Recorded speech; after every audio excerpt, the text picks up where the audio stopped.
Aujourd'hui, je vais parler d'une dame, une vidéomane qui s'est fait appeler Monica l'impacteuse. J'ai vu une de ses vidéos aujourd'hui où elle disait que le président Ouattara, avec son gouvernement là, ils font peur à tout le monde, que ils sont allés prendre un syndicat chez lui, que parce que ce syndicat là, ils sont allés juste marcher par rapport à, à la grève des enseignants là, qu'ils l'ont pris, ils sont allés l'attacher devant sa famille pour aller le mettre en prison pour 2 ans. Est-ce que ça là c'est normal? Que les enseignants et et ceux qui sont allés marcher là, ils sont juste allés avec les mains libres. Ils sont pas allés avec quelque chose. Que le temps de Mobutu là, Mobutu a tout fait. Que c'est quand la population a décidé là, ils ont libéré les pays avec les mains libres, avec les cuillères et les fourchettes. Que voilà, les Ivoiriens ont peur, les gens n'osent plus parler, qu'on interdit tout le monde de parler. Que les enseignants ils ont raison de faire les grèves là, que parce que ils demandent leurs droits, qu'ils ont raison de demander leurs droits, parce qu'on les envoie dans les zones rurales, ils n'ont pas de sécurité. Et aussi le gouvernement de la Côte d'Ivoire là, il y a que les gens du Nord seulement qui sont là-bas. Il faut forcément pour avoir un poste là-bas, il faut forcément avoir un Nord du Nord et plein de choses en fait quoi, des mensonges.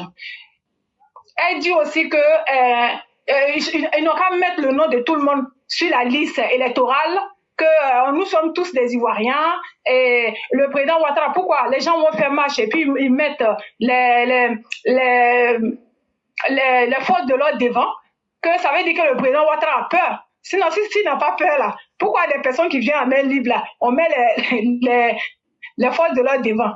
Qu'ils n'ont qu'à mettre le nom de tout le monde. Comme ça, là, les Ivoiriens vont voter et ils vont choisir la personne qu'ils veulent. Donc, c'est ce que cette soi-disant blogueuse a dit. Donc, c'est là que moi, je viens l'appeler. Je l'appelle Monica Lagor cachée qui se dévoile enfin aujourd'hui. Ça, c'est bien. Ça veut dire que le feu que nous avons mis sur vos carapaces là, ça commence à donner le résultat. C'est pour ça que vous êtes sortis. Vous êtes sortis parce que votre Laurent Gbagbo et sa clique avec le groupe des Chakadians là, eux aussi, ils sont passés vers vous pour que vous venez faire la communication. Bah, c'est très bien. Parce que si on vous a demandé là, vous pensez que vous êtes Django derrière votre téléphone. C'est vous qui avez la grande gueule. C'est vous qui savez parler. Bah, c'est très bien. Ça tombe bien. C'est ce que nous voulons. Donc, Monica, quand vous dites que ils sont allés, est-ce que c'est normal qu'on passe chercher un père de famille devant sa famille pour l'attacher, pour partir avec lui en prison là? Moi, je viens vous demander, est-ce que c'était normal dans le temps de Laurent Gbagbo que vous défendez là? Quand on partait prendre un monsieur comme Camara H, il allait faire le pauvre monsieur qui n'a fait que dire seulement dans sa bouche que lui, il soutient le président Ouattara là. Ils sont allés le prendre chez lui, devant sa famille, devant sa femme.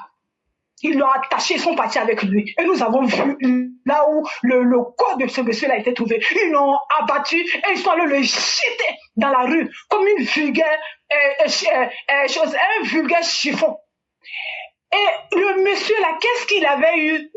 Il avait fait de mal. C'est juste parce qu'il avait un nom du Nord. Et pareil aussi, ils sont allés chercher le ministre Mamadou Touré là. Ils sont allés aussi dans sa famille. Ils sont allés battre tout le monde là-bas, dans sa famille là. Le chercher, l'attraper, l'attacher, comme un animal, pour partir avec lui. Si ce n'était pas Dieu, le ministre n'allait pas être là aujourd'hui. Il partait la battre. Qu'est-ce qu'il avait fait de mal? Parce qu'il était simplement du Nord. Et plein de personnes. Il y a d'autres aussi qui ont été enlevés, les imams, qu'on partait prendre dans la mosquée. Souvent même, ils sont en train de faire la prière, on les prend, on part avec eux et on les voyait plus. Il y avait beaucoup de cas comme ça à Pomme 2. Tu partais, on te disait qu'ils sont venus prendre le père de famille, ils sont partis avec lui. Ils sont venus prendre les jeunes, ils sont partis avec eux. Qu'est-ce que ceux-là, ils avaient fait de mal? C'est juste qu'ils étaient simplement les gens du Nord. Et ça, la personne que vous défendez là, Laurent Gbagbo, a fait cela. Vous dites aussi que le président Ouattara a dit que quand lui va venir au pouvoir, il va réunir les Ivoiriens. Le président Ouattara est venu, que les Ivoiriens se regardent comme ça et personne ne fait confiance à l'autre. Vous pouvez dire ça? C'est dans le temps de qui que l'ivoirité a été créée? Parce que vous défendez aussi Charagan. C'est dans le temps de qui? C'est pas le PDCI qui a envoyé l'ivoirité? C'est pas eux qui ont envoyé la division? C'est pas eux qui ont fait ça? Les Ivoiriens là, et les gens du Nord là ne font pas partie des Ivoiriens? Pourquoi ils étaient pourchassés comme ça? Qu'est-ce qu'ils avaient fait de mal? Le président Ouattara, là, dans son gouvernement, là, il n'y a que les gens du Nord dedans. Personne ne peut dire cela. Et pour vous dire, parce que c'est ça votre manipulation. Vous voulez blaguer les gens. Vous voulez tromper les Ivoiriens. Vous voulez les cogner la tête l'un contre l'autre. Mais madame, je viens vous dire que vous avez tapé à la mauvaise porte. Parce que le président Ouattara, là, il est défendu même par les gens même que nous appelons Bousmani même. Pour faire la globalité de la manière qu'on nous appelle les Djoula. C'est comme ça, on s'appelle comme ça. Parce que ces gens-là, ils ont une cervelle. Ils savent que le président Ouattara, là, ce n'est pas dans la bouche. Le président Ouattara, là, son travail, là, ça se voit. Le président Ouattara, là, est parti s'arrêter devant sa population, sa famille, pour dire que moi, je ne suis pas le président d'un seul parti. Je suis le président de tous les Ivoiriens. Et il est l'un des rares présidents à avoir fait cela. Et ça se voit. Il est le président de tout le monde. Il fait tout pour qu'il y ait la paix. Et c'est ce que nous voyons. Il y a la paix entre nous, les Ivoiriens. Et quand vous dites que les gens ont peur, que les gens, ils ont du mal à circuler, ils ont du mal à s'exprimer. Vous, ça fait longtemps que vous êtes, au Canada. Vous êtes au Canada, là. Vous êtes parti à quel moment au Canada? Vous êtes parti même, peut-être même avant même le temps de Laurent Gbagbo. Pourquoi vous n'êtes pas retourné en Côte d'Ivoire pendant que le Laurent Gbagbo était là? Vous auriez dû vous retourner puisque le pays était si bien à ce moment-là. C'est pas maintenant, là, dans le temps de Laurent, président Ouattara, là, que vous commencez à construire en Côte d'Ivoire? Pourquoi vous faites cela? Si le pays n'était pas aussi bien que ça, si le pays n'était pas sécurisé, si vous ne vous êtes pas senti bien, vous dites aussi que le seul engagement que le président Ouattara a respecté là, c'est les routes. Ah, heureusement qu'il a au moins respecté ça. Et vous, votre Laurent Gbagbo, et vous, votre Chakadjan, et le PDCI, là, qu'est-ce qu'eux, ils ont honoré? Qu'est-ce qu'ils ont promis? Qu'est-ce qu'ils ont honoré? Rien. C'est bien facile de venir s'arrêter là pour parler, pour faire la grande gueule, pour mentir aux Ivoiriens. Vous dites que le pouvoir là va quitter, c'est rentré, sorti ici, on est fatigué, on est fatigué. Vous êtes fatigué là-haut. Si vous êtes fatigué là, allez-y. Allez-y là où vous voulez. Vous demandez aussi qu'on n'a qu'à libérer les gens là et ils n'ont qu'à appeler les enseignants qui grèvent là à la négociation. Ils n'ont qu'à libérer le monsieur. Si on ne le libère pas là, qu'est-ce que vous allez faire? Quel est votre pouvoir? C'est ça qu'on attend. Vous faites la grande gueule là. Vous n'avez plus de dame, vous n'avez plus de force. Ça fait longtemps que vous faites cette grande gueule là et il n'y a rien qui sort dedans. Venez, vous allez enlever le président Ouattara là où il est. Vous êtes une personne comme ça, une personne qui veut que la Côte d'Ivoire n'a qu'à revenir à une personne comme Laurent Gbagbo, une personne qui n'a fait que prendre l'argent de la population ivoirienne pour distribuer aux Français, pour donner aux jeunes filles. Vous dites que nos dirigeants là, que c'est eux qui prennent les primes, qu'ils ont beaucoup de voitures cachées dans leurs garages. Moi, je vais vous dire que dans le temps de Laurent Gbagbo là, il prenait l'argent du contribuable pour distribuer aux jeunes filles, pour distribuer à ses amis, pour distribuer aux étrangers, pour donner à tout le monde, en laissant les Ivoiriens dans la faim, en laissant la Côte d'Ivoire dans un sale état. Et nous avons tous vu ça. Et le temps de Laurent Gbagbo là, est-ce qu'il augmentait le salaire des enseignants? Il disait ce qu'il pensait. Le professeur a mis la vidéo, qu'est-ce qu'il disait? Et qu'est-ce que les gens ils faisaient en ce moment? Pourquoi ils ne marchaient pas? Parce que dans le temps de Laurent Gbagbo là, quand tu sortais là, on te prenait pas pour aller te mettre en prison. Ça c'est un luxe. Nous on trouvait que le président Ouattara même est trop gentil. Le temps de Laurent Gbagbo, tu peux marcher, tu pouvais dire ce que tu pensais, mais c'est au cimetière qu'on t'emmenait. Vous avez perdu la mémoire. Vous avez parlé du cas de Toussaint. Le Toussaint dont vous avez parlé là, c'est lui seul qui a été, qu'on a ôté la vie. Et les autres alors? Vous avez la mémoire sélective. Vous avez le cerveau à l'envers. Vous êtes là. Vous n'êtes qu'intéressé que par vous seulement. Vous êtes une égoïste. Une personne qui passe son temps à mentir. Une personne comme ça, même, vous vous faites appeler Monica l'impacteuse là. Vous impactez qui?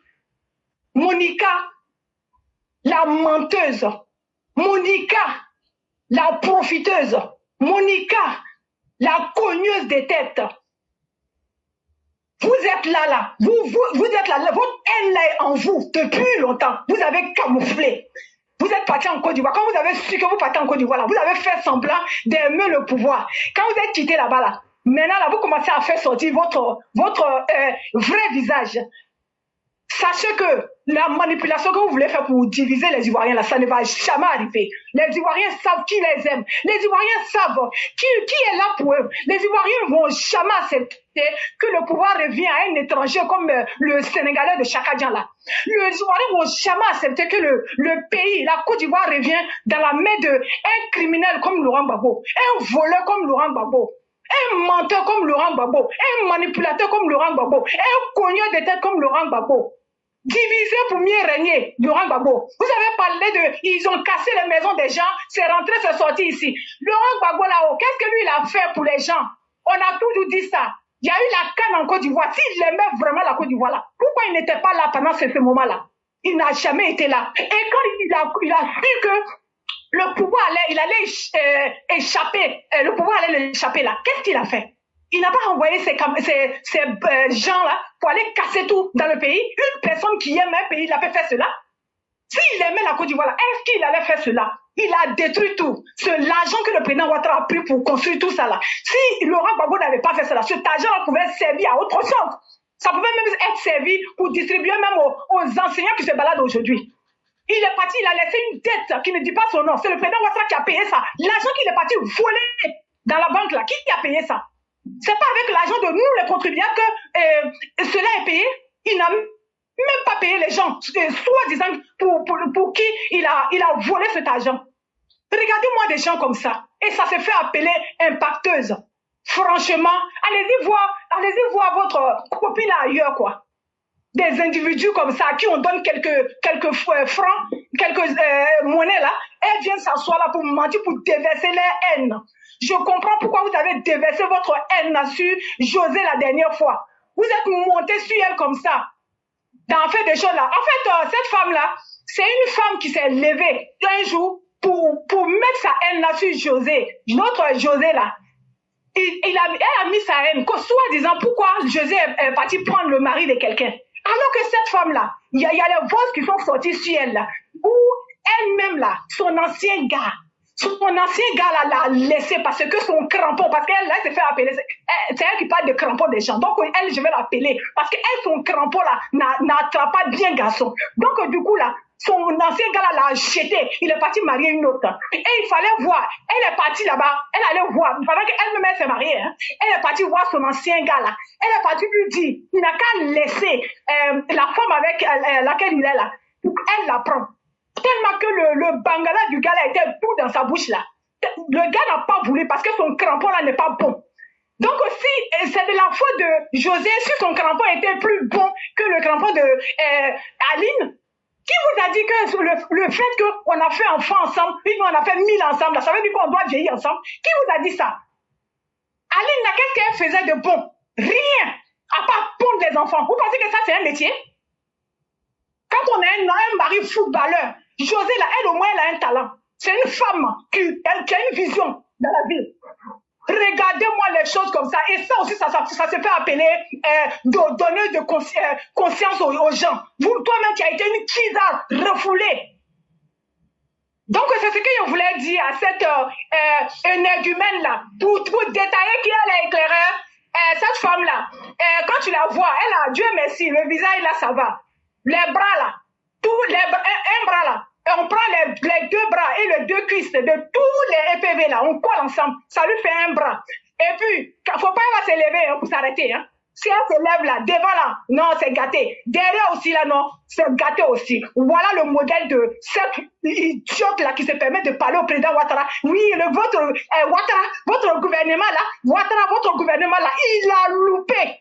Ça n'a qu'à bien vous faire mal comme ça. On va continuer à mettre le feu sur votre carapace là. Comme ça, vous allez sortir. Vous tout qui êtes caché, camouflé derrière vos téléphones là. Vous jouez au vidéoman. Vous sortez, vous soufflez le feu et le froid en même temps là. Nous allons mettre le feu dans votre cul. Il y a le profit de manger l'argent des Ivoiriens pour rien là. N'est rien fait dans le pays là. Mentir à longueur de journée. Abrutir la jeunesse ivoirienne là. À pousser le pays dans la guerre, dans la désobéissance civile, là. Mentir, laisser la Côte d'Ivoire derrière là. Nous n'allons plus jamais accepter cela. Donc quiconque se mettra devant nous pour ça là, nous allons dresser la personne, on va couper la queue de la personne là. Bien. Donc si cela énerve quelqu'un là, ce que tu peux faire là, il faut faire ça et puis on va voir. Bien, et le président Ouattara là, il va être le président en 2025 là, candidat. Et puis on va le voter bien. Laurent Gbagbo là, son nom ne sera pas sur la liste. Chakadian là, son nom ne sera pas sur la liste. Donc Chakadian va payer encore, va payer tout le monde. Ils vont venir parler à ta faveur. Si nous les Ivoiriens là, si on est aveugle là, c'est là qu'on va prendre un individu comme toi, un perdu comme toi, une personne qui ne connaît pas son pays d'origine là. C'est là qu'on va te prendre. Voilà, je m'arrête là et je dis deux mots à Aïcha Koné. Aïcha Koné avec Maman Koumadian. Maman Koumadian dit que Laurent Gbagbo a donné, je sais pas, c'est 200 millions ou 300 millions à Aïcha, qu'il lui donnait de l'argent à chaque fois, que c'est pour ça que Aïcha Koné est reconnaissante envers Laurent Gbagbo. Que c'est pour cela qu'elle savait que notre 49 soldats là étaient les Ivoiriens, mais comme Laurent Gbagbo a dit que c'est les étrangers là, donc, mercenaires là, donc, elle était obligée de s'aligner. Donc, si je veux comprendre là, Aïcha Koné qui est là, elle n'a pas de dignité. Donc, pour de l'argent, là, elle est capable de vendre la vie. C'est ce qu'elle a fait. C'est elle-même qui partait désigner, selon ce que j'ai entendu, les gens de ses frères du Nord. Pourquoi on parle de les assassiner? Elle dit aussi que Aïcha Koné est fatiguée, qu'on n'a qu'à la pardonner, que dans tout chose, là, il y a pardon dedans, que même Dieu même là, Dieu même pardonne. Nous, on n'est pas Dieu. Nous ne sommes pas Dieu, on est rien du tout. On est des personnes que cette femme là a fait du mal, délibérément. Si elle est fatiguée là, et ceux même qu'elle est partie désigner, pourquoi on parle assassiner leurs parents là? Elles vont dire quoi? Elles vont dire quoi? Les maris des gens qui ont traîné au Mali là-bas en prison pour rien du tout. On a gâté les noms, on a tout fait, on les a pointés du doigt. Ils sont restés là-bas, loin de leur famille pendant tout ce temps-là. Pendant ce temps-là, cette femme-là, elle est en train de profiter tranquillement en Côte d'Ivoire. Qu'est-ce qui lui arrive? Elle n'a rien, elle peut se plaindre. Elle est fatiguée de quoi? Qu'est-ce qu'elle a? Cette mégère là, cette femme, je ne sais pas comment il faut l'appeler.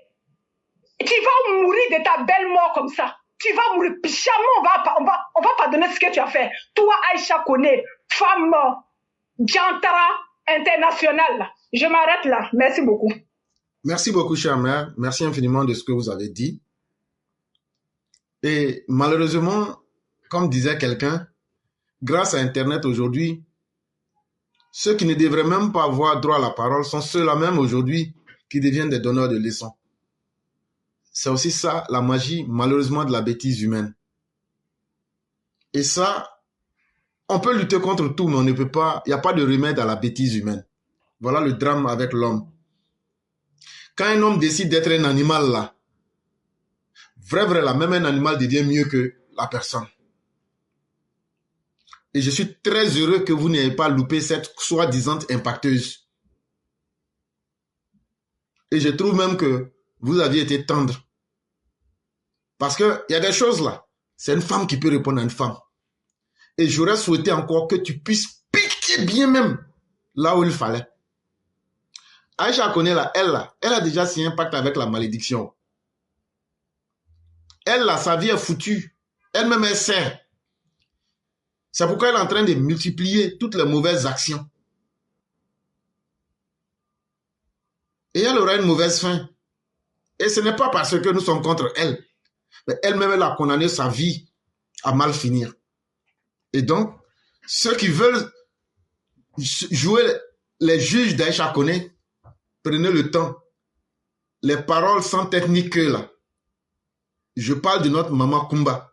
Hey, il faut quitter dedans. Il faut quitter dedans. Hey. Faut continuer. Toi encore, tu respectes, hein? Mais il faut faire encore une déclaration.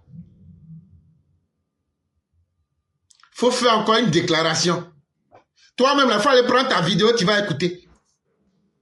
Parce que quelqu'un t'a donné l'argent, donc tu dois sacrifier ta dignité. C'est toi qui dis ça de ta bouche. Faut continuer. Quand on va te renverser sur même Internet ici, là, tu vas regarder ta vie avec microscope, tu ne vas pas te voir dedans. Mais on te donne encore le bénéfice du doute. Parce que la vieillesse, là, souvent, là, ça fait que ton cerveau, là, s'est congelé. Donc là, on va te pardonner. On va te laisser le temps de décongeler ton cerveau. Les cadavres que les gens t'avaient dit d'aller laver, là, c'est mieux pour toi, tu vas aller faire ce boulot-là, hein. Quand tu es parti en France, là, le monsieur qui a pris ta main pour aller te mettre dans la maison des cadavres pour laver, là, c'est mieux, tu vas aller faire ce boulot-là. Mieux vaut aller te battre avec les cadavres. Sinon, là, si c'est sur Internet, là, tu veux qu'on a qu'à mettre fin à ta vie avec la même bouche que tu as utilisée, là. Hey! Maman Kumba, hey! Hey! Faut sortir encore. Aïcha connaît, là. Elle-même, elle est là, elle nous connaît.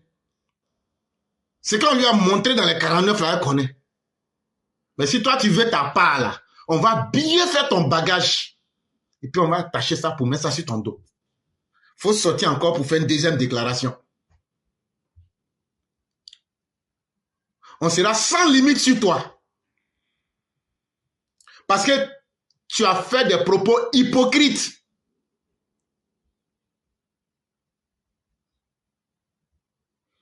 Mais comme je le dis là, on va supposer que c'était une erreur.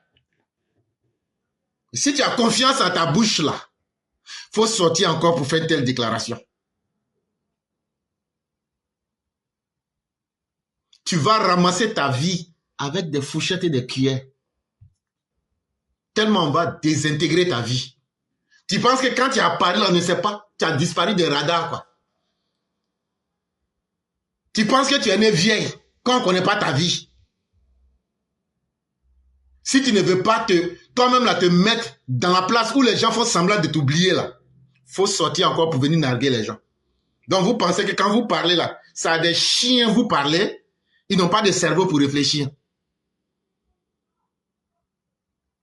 Quand on a ton âge là, toi Kumba là, à cet âge là, on peut tout accepter dans la vie, mais il ne faut pas accepter qu'on dise que tu es une vieille hypocrite et malhonnête. Et c'est ce que tu as fait là. Mais comme je te le dis là, c'est bénéfice du doute. Si tu es sûr de ta bouche, il faut sortir encore pour parler des paroles bandées cons comme ça. Tu vas voir ce qu'on va te montrer.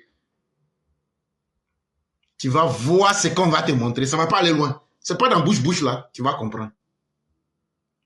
Et puis, cher mère, j'ai trouvé que tu as été tendre avec Monica là. Même si tu veux demain encore là, il faut venir, tu piques.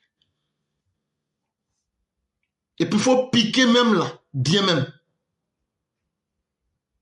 Parce que c'est merdier là, il faut commencer.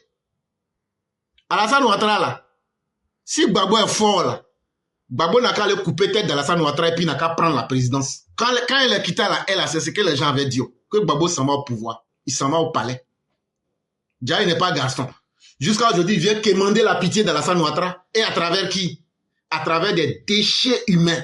Comme le soir, je ne la connais pas, hein. Mais ce que tu as dit là, c'est ça qu'elle a vérité. Même si on va partout là, ce que tu as dit là, c'est ça qui est la vérité. Des déchets humains comme ça, c'est eux qui sortent sur Internet. Et ce que vous n'avez pas pu faire là, ce n'est pas les enseignants, ni vos petits coups à la con qui pourront faire ça. Ou bien les bœufs sales des personnes qui sont en Europe, qui n'apportent rien aux contribuables européens, qui n'ont de mérite que de prendre un téléphone qui leur est offert par la sécurité sociale pour s'asseoir et puis maintenant jaser, gueuler. Ça là, ça ne nous fait ni chaud ni froid. Si vraiment votre Gbagbo c'est un garçon là, un garçon ne demande pas la pitié de son ami. Un garçon là, il se lève le couteau entre les dents et puis il s'en va, comme Joe l'Indien. Donc là, nous on fait rien avec ça. Le jour que vous êtes vraiment fâché là, vous venez et vous faites ce que vous avez à faire. Là, quand c'est comme ça là, c'est que nous aussi on a dans le ventre là, on va faire sortir devant tout le monde. On vous attend depuis longtemps. Vous n'avez pas dit que c'est vous seul qui avez bouche. Maintenant, on va vous montrer vos limites. Et cher, avant de vous laisser, il y a un texte que j'ai écrit en juin 2022, donc pratiquement 3 ans. Je vais relire ce texte-là. Quand je dis toujours aux gens que tout ce qu'on est en train de faire là, c'est de la répétition, je vais relire ce texte. Il y a plusieurs textes comme ça que j'ai écrits. Et c'est le texte que j'ai pu retrouver facilement. 2023, et déjà on était en juin 2022, et j'écrivais ce texte-là par anticipation. Et je disais, je l'ai intitulé, le titre, 2023 sera l'échantillon des élections présidentielles en 2025. Est-il encore nécessaire de s'étonner des mauvaises pratiques de l'opposition ivoirienne? Nous sommes effectivement en juin 2022. Et ce serait peu de dire que ces personnes foncièrement médiocres et maléfiques vont bientôt s'illustrer dans ce qu'elles savent faire de mieux, à savoir l'apologie de la violence et surtout la manipulation des populations au travers des divisions à caractère tribal, religieuse et de quelque manière que ce soit. Nos opposants ne comptent point changer de tactique, puisqu'ils s'en sortent toujours à bon compte, sans jamais être inquiétés par la justice. De toute façon, ni leurs enfants, encore moins leurs épouses et proches parents, ne figureront dans le décompte macabre. Pour eux, toutes les personnes qui mourront vont servir de sacrifice expiatoire afin que eux, nos politiciens fantoches, assouvissent leurs pulsions à la fois égoïstes et sanguinaires. Très bientôt, ces kidams de mauvais aloi crieront à la supercherie, puis s'en suivront les mobilisations à caractère quasi insurrectionnel. Des brigands et autres caïds de la nation seront loués pour massacrer injustement ceux qui ne sont pas d'avis avec ses opposants. Pneus brûlés ça et là, rues barricadées, population en émeute. Ensuite, viendra le côté palpitant, où chacun spéculera sur le nombre des humains massacrés. Vu que c'est leur souhait, nos opposants feront tout pour donner des chiffres apocalyptiques afin de salir l'image du parti au pouvoir devant la communauté dite internationale. En vérité, les jours à venir s'annonceront difficiles, quelle que soit la bonne foi des tenants du pouvoir. L'habitude, c'est ce qu'il faut toujours à la Côte d'Ivoire, c'est-à-dire des morts et des drames en période électorale, pour que le monde entier sache que chez nous, ici, en Côte d'Ivoire, c'est la chèvre qui dévore le tigre.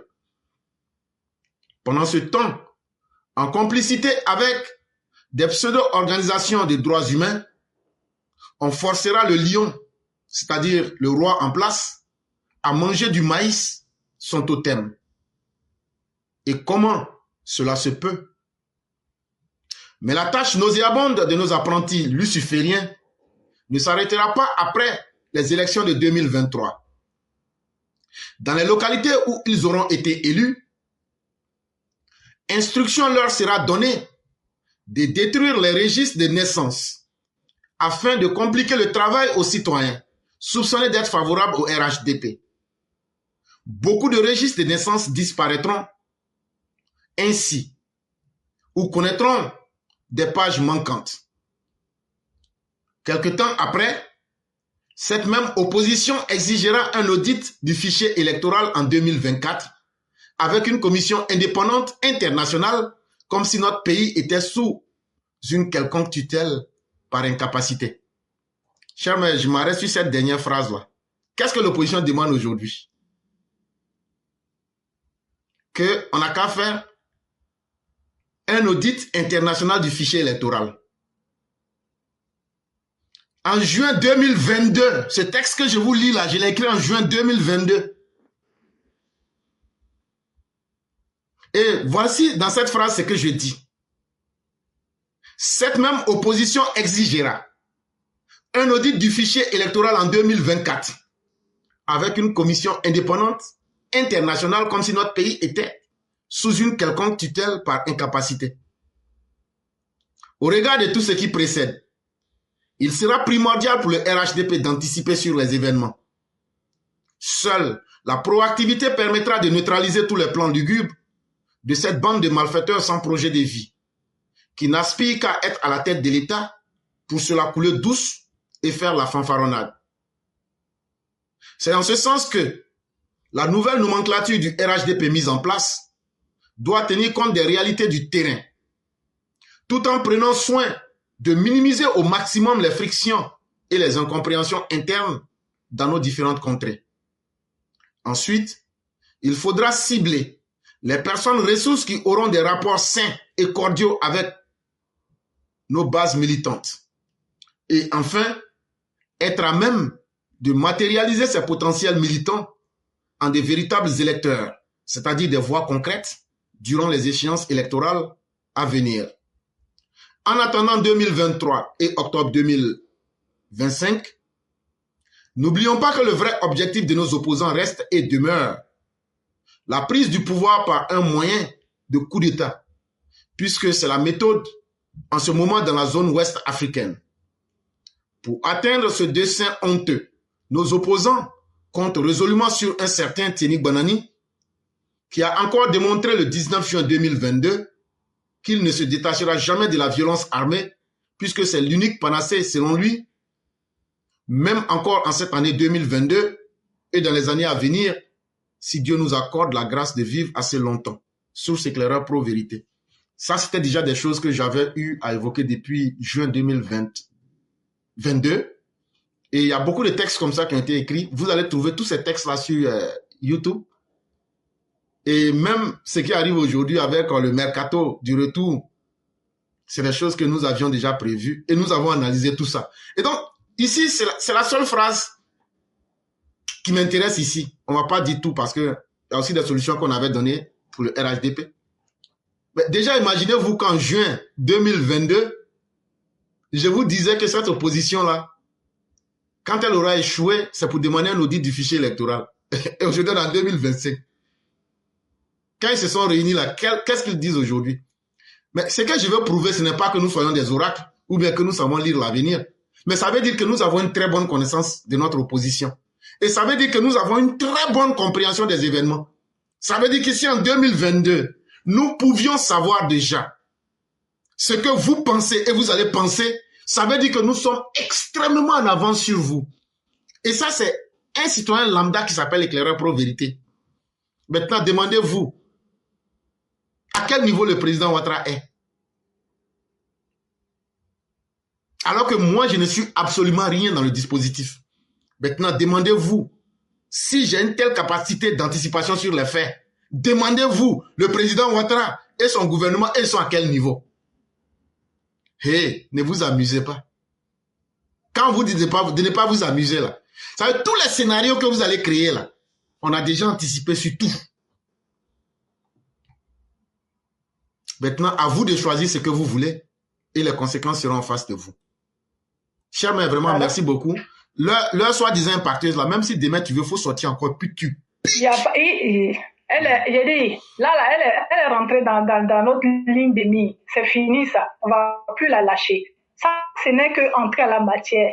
C'est juste pour lui dire que elle est dans notre liste noire maintenant, si Dieu le veut. À chaque fois que j'aurai le temps, je vais sortir sur elle, même si elle dit rien. Ah, c'est fini là. Non, on cherche prétexte. Elle n'a qu'à dire quelque chose. On cherche un prétexte. Elle n'a qu'à dire quelque chose. C'est là maintenant, on va se déverser même. Mais on te laisse le job. Faut faire. Il n'y a pas de souci. Je vais faire ça propre. C'est parce qu'aujourd'hui, la même là, je ne suis pas dans mon, dans mon coin. Il n'y a pas de souci. Comme tu n'es pas dans ta base. Oui. Vraiment, merci beaucoup, chère mère. Excellente soirée à vous et que Dieu nous aide tous.